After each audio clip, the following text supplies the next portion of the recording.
Hello everyone, welcome to the Hard Reset channel, and today I'm going to show you how to display battery percentage on the ONYX Boox Note Air 3C.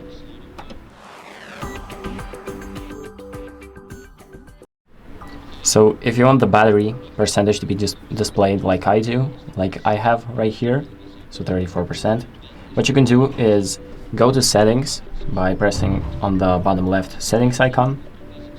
Then you can go to power. It's like battery status, this bar right here, and here you have battery percentage. So make sure that you have that on if you want the battery percentage to be displayed. So as you can see, currently I have it off and the battery percentage is hidden. So now it looks like that once I have it on. And that's pretty much it. You can now exit out and your options will be saved automatically. Thank you for watching. I hope this video helps you, and make sure to like and subscribe.